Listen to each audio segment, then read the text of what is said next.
So here we go. Thank You Man by Langston Hughes. She was a large woman with a large purse that had everything in it but a hammer and nails. It had a long strap and she carried it slung across her shoulder. It was about 11 o'clock at night, dark, and she was walking alone when a boy ran up behind her and tried to snatch her purse. The strap broke with the sudden single tug the boy gave it from behind. But the boy's weight and the weight of the purse combined caused him to lose his balance. Instead of taking off full blast as he had hoped, the boy fell on his back on the sidewalk and his legs flew up. The large woman simply turned around and kicked him right square in his blue jean sitter. When she reached down, picked the boy up by his shirt front and shook him until his teeth rattled. After that, the woman said, "Pick up my pocketbook, boy, and give it here." She still held him tightly, but she bent down enough to permit him to stoop and pick up her purse. Then she said, "Now ain't you ashamed of yourself?" Firmly gripped by his shirt front, the boy said, "Yes'm." The woman said, "What did you want to do it for?" The boy said, "I didn't aim to." By that time, 2 or 3 people passed, stopped, turned to look, and some stood watching. "If I turn you loose, will you run?" asked the woman. "Yes'm," said the boy. "Then I won't turn you loose," said the woman. She did not release him. We're going to stop right there, and we're going to think, well, what questions do we have about the character at this point? The characters. We got the woman, and we got the boy. Now, the boy to me seems like he doesn't fall into a good or bad category. He's kind of that gray in the middle. It's not black and white. It's kind of in that middle gray. Because here's my thought process on it. He is trying to steal her purse, and that's a bad thing. But when she's addressing him, he's being truthful, and he's being respectful. He's saying yes, ma'am, which means yes, ma'am. So he's respectful, he's truthful, but he was a thief. He's trying to steal the purse. So for me, he is this character that's kind of in this gray area. The woman, though, what do we think about her? Well, she's a strong woman. She's very forceful. She seems direct and to the point. So I want you to think about, what do you think about this? What do you think about these characters at this point? And then the next thing that we're going to think about is, well, what could this story be about? The big idea in 1 to 3 words. Maybe, this story might be about, we'll go back to that justice and injustice. Maybe this boy is going to get what he deserves. He's bad, but maybe he'll get what he deserves. Crime and punishment. That could be another big idea.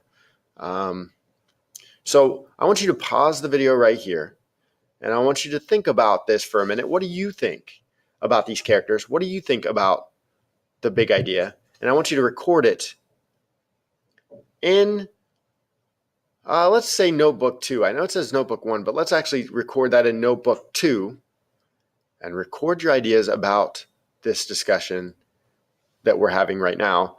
Your thoughts about the big idea, your thoughts about the characters.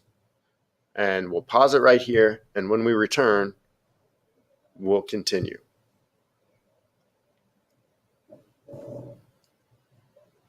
All right, so now you should hit play again. You should have hit play again, and we're going to talk about the next part of this story, which we're going to focus on the setting, the physical and emotional setting, because that can give us some signals as to what the big idea might be also. So we looked at the characters. Now we're looking at the setting, both physically and emotionally. You should remember this from Priscilla and the Wimps. We talked about the emotional and physical setting after we talked about the characters in Priscilla and the Wimps. So this is doing the exact same process because it's a tried and true method, like to find the big idea at the beginning of a story. "Sadly, I'm sorry," whispered the boy. "Uh-huh, your face is dirty. I got a great mind to wash your face for you. Ain't you got nobody at home to tell you to wash your face?" "No'm," said the boy. "Then it will get washed this evening," said the large woman, starting up the street, dragging the frightened boy behind her. He looked as if he were 14 or 15, frail and willow wild in tennis shoes and blue jeans. The woman said, "You ought to be my son. I would teach you right from wrong. Least I can do right now is to wash your face. Are you hungry?" "No, said the being dragged boy. "I just want you to turn me loose." "Was I bothering you when I turned that corner?" asked the woman. "No, but you put yourself in contact with me," said the woman. "If you think that contact is not going to last a while, you got another thought coming. When I get through with you, sir, you're going to remember Mrs. Luella Bates Washington Jones." Sweat popped out of the boy's face, and he began to struggle.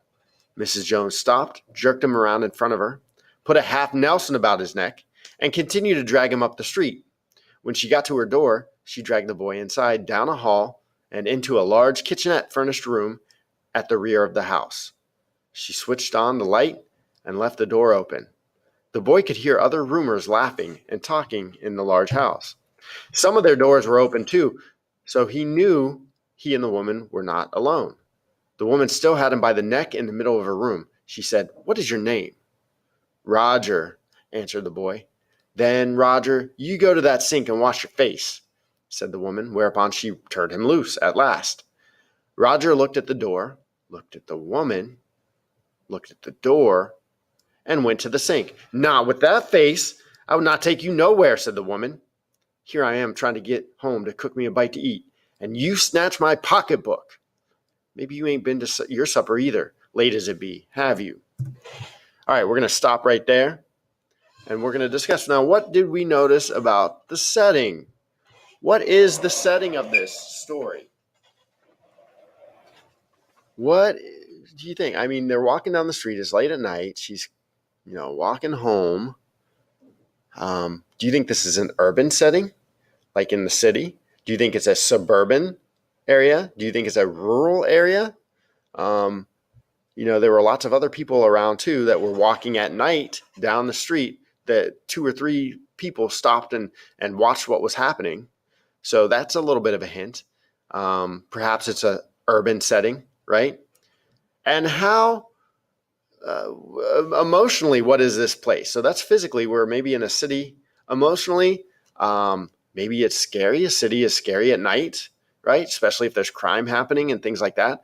So this could be an emotionally scary or frightening place. Physically, it's a urban setting, which coincides with, think about the Harlem Renaissance, and Harlem in general is a urban setting. So he writes about what he knows, and he's potentially writing about the Harlem, and maybe this could take place there. So what I want you to do now is think about, how is this confirming or changing your theories about theme? I said maybe big idea could be crime and punishment, or justice and injustice. How does this confirm or change that now that we know the setting and we're thinking about the setting?